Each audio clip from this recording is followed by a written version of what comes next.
Well, again, welcome to our one simple recipe where we're hoping to get you one step closer to better health, where we're coming to you every Thursday morning at 11:30, at least most Thursdays.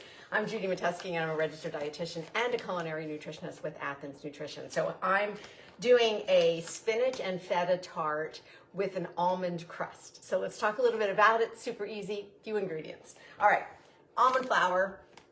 This is what we're actually using for our crust. And if you've ever made tarts before, you know, usually there's butter, a lot of butter involved, and flour and all kinds of things. So this is super simple because the only thing that's going to create a crust for this tart is the almond flour. So we're going to use about a cup of almond flour. And almond flour is, if you're not familiar, it is just almonds that have been processed in a food processor or ground up really fine. So you can see it's pretty fine. It's certainly coarser than flour, but it has been ground down, and they have taken the skins off of the almonds. All right, so you're going to just take a springform pan. So this is the type of pan that tarts are typically made in, because you can then open it with this. So you flip this open, and then the ring comes off, and then the tart just sits on the bottom. If you don't have like a springform pan, you could definitely, I shouldn't say definitely because I have not done it, but you could probably just do it in a pie plate. But if you did, a couple things with this. The eggs do tend to stick. This is a non-stick springform pan. Normally I do use parchment paper with this, but I was just being a little lazy this morning, so I thought I just sprayed it with some olive oil, and I want to talk about that in a minute. And then I'm hoping that it won't stick too much, but the eggs tend to stick a little bit. So spraying it or using parchment in here to line it would be a good idea. If you're going to use a pie plate, I would definitely use parchment because it will probably stick. All right, so I just put that here. I'm not going to do a whole lot with it. I'm just going to kind of spread it out. Now I did, you don't really have to season this at all, because what we're going to put on top of the almond flour is really going to give it enough flavor. We've got this down here on the bottom just as a little bit of a crust, and I'm just spreading it across the bottom. It's not enough that it's really going to go up the sides of this pan, which is not really that necessary. So I just have it across the bottom of it. All right, and then I just wanted to mention real quick, because for cooking sprays, I have been loving this California Olive Ranch, just as a FYI. I love it because all it is cold pressed olive oil. There's no, propellant added to it, which is, a lot of you are a little bit concerned about that. But anyway, you could just use a little oil on the pan. But this has been great. I really love it. I use it for everything, even for baking. It doesn't really matter that it's olive oil. You're not going to get that flavor. All right. So this is in the pan. So I'm just going to set this aside for a minute. That's all we're doing. Now in a bowl, we just have 4 eggs. This tart is meant to serve, I would say, 3 or 4 people. Small. It would be a small kind of serving, and then I would serve it with a big salad with maybe some chickpeas added to the salad. I was thinking about this, and the recipe doesn't call for chickpeas to be added. You could do that. It might be nice to add maybe half a cup of chickpeas to this as well if you wanted to boost the protein a little bit even more, and then sort of balance this nutritionally a little bit better. But the idea here is that the almond crust and the almond flour is the alternative to almond flour to regular flour. For those of you that are monitoring your blood sugar levels, this is just a great alternative because it's relatively very low carb, and it might be a good choice for you instead of flour in a lot of different recipes. It's a little higher in fiber and a little higher in protein than whole wheat flour, but whole wheat flour is a pretty good source of fiber and protein. So that's not necessarily the main swap here. It's more that this is just the almond flour just has a little lower carbohydrate footprint, And it has a little higher magnesium, a little higher calcium than regular flour would have.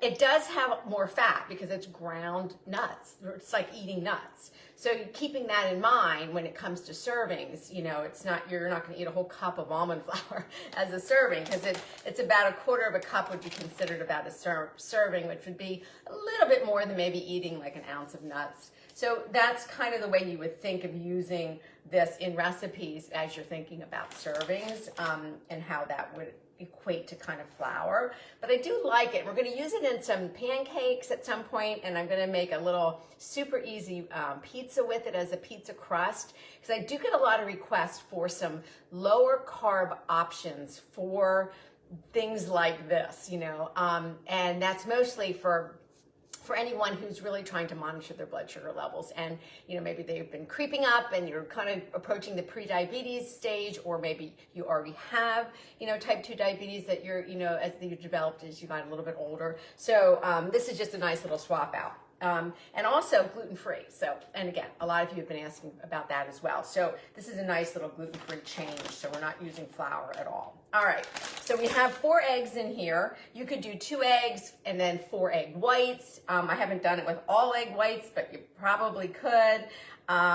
If you want to make this a little bit higher, you could probably up this to 6 eggs if you wanted to, or, you know, do some egg whites and whole eggs. But this, we're going to just do it with 4 eggs. And then the easy part is that we're using spinach, but you don't have to use fresh spinach. I tried it with fresh spinach and it almost didn't work as well, because the spinach didn't really cook down in it. It kind of dried out more than actually softened. So this is just one of those things where frozen is better. So this is a 16-ounce package of frozen spinach. All I did was I defrosted it and I let it drain a little bit. I pressed it a little bit just to get the water out, because you do want to get the water out of this. So you want to defrost it beforehand. You could defrost it in the microwave, warm it, and then just kind of either squeeze it out or press it through a colander, which is what I did. The recipe calls for 8 ounces of spinach. This was 16, so I'll probably use half, but this week we are all about dark leafy greens. If you got our newsletter, and the importance of eating more of those. If you can get dark leafy greens in your diet every day, that's probably best. Or at least, you know, 1.5 to 2 cups a week. So obviously spinach is one, dark leafy green. So you could, I might, you know, you probably could use the whole thing, but I'm just going to use the 8 ounces. And then we're just going to toss this together. I am going to just, because we're using feta cheese and it's a little salty, we don't need a ton of salt. I'm just doing a little sprinkle of salt in here and a little crushed black pepper. You could, again, the idea of some of these recipes is to keep it as simple as possible and still get good flavor.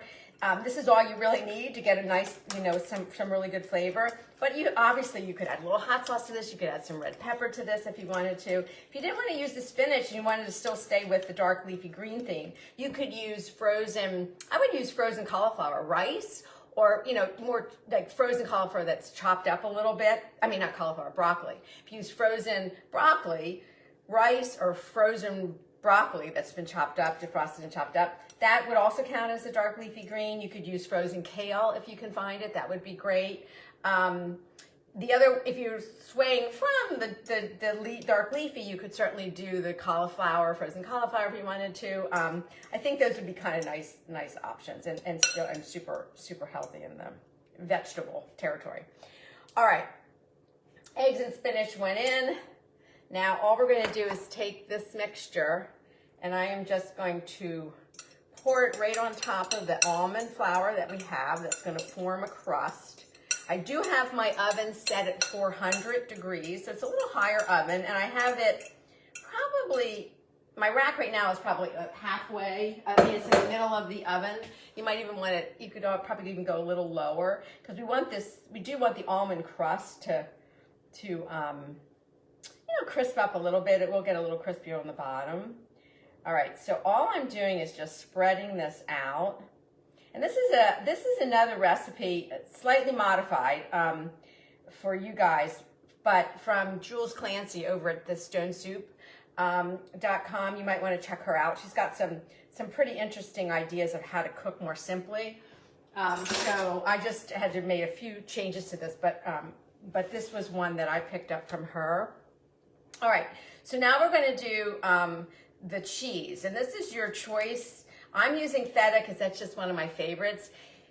You can use as much or as little as you like. You know, again, we're just sometimes trying to use not like tons and tons of cheese on everything. So feta is a pretty strong cheese. So I don't think, you know, you don't need a ton of feta. You could use shredded Parmesan on here if you'd like. I think Jules, she did hers with blue cheese. I'm just not the biggest fan of blue cheese, but if you like it, that's a nice flavorful cheese. The idea here is because the almond flour, the spinach, and the eggs, you know, are very mild flavors, right? There's not a lot of bold flavors going on with those ingredients. So we do want the cheese to kind of bring in a little intensity of flavor. And that's where you want to pick like a stronger cheese. So a good strong Parmesan, blue, feta, you know, a good aged cheddar could work. You know, it's kind of your preference. And then you can put as much or as little on top. I'm going to probably use half of this. This is an 8-ounce container. I'm probably using 3 ounces or 3 ounces, give or take, 3 or 4, depending. And again, when it comes to serving sizes, you know, for some of you, if you're, you know, just being a little more, you know, cautious or aware of portions, that typically we're both saying, you know, an ounce of cheese would be considered to be a serving. So if we're serving 3 people and we're using 3 ounces, that's kind of perfect. If it's 4, we could do 4 ounces. So that's just it. I just sprinkled that across the top.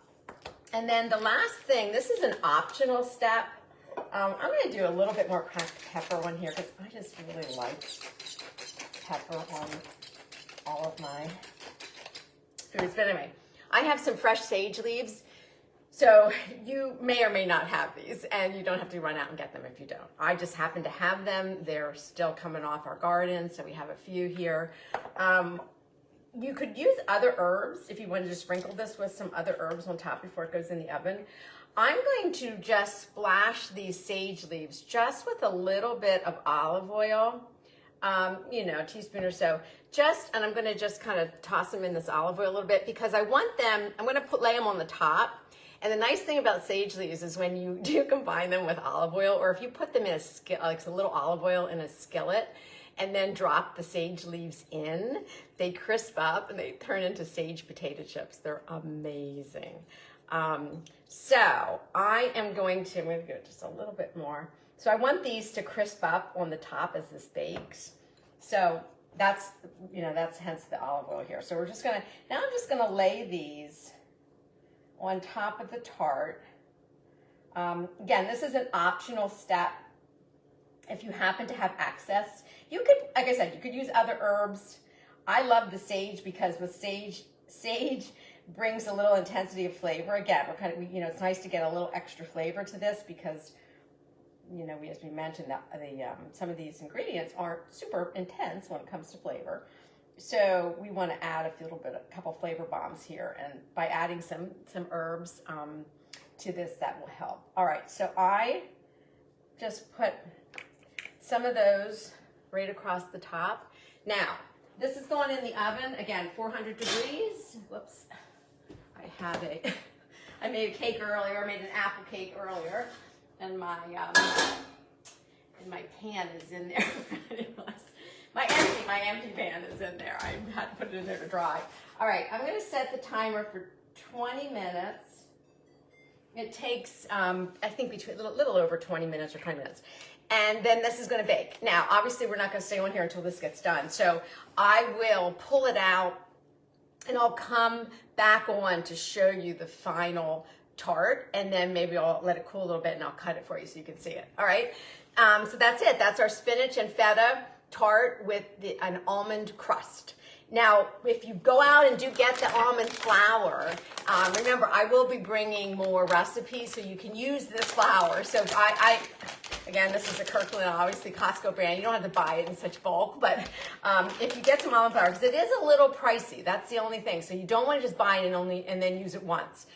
So we used it in the meatballs a couple weeks ago. We're using it now. We can use it for pancakes. We're going to use it for pizza. So, we're going to, use it in a lot of different ways. So if you do get it, I usually keep it in my freezer because, I don't use it every day. So I just keep it in my freezer and I pull it out as I need it. So you may want to do the same thing. But again, we don't want you purchasing an ingredient and then using it once and then not using it. So that's not the point. We want to be able to come up with some recipes that you'll be able to use it quite frequently. All right, stay well till next week and I'll see you then.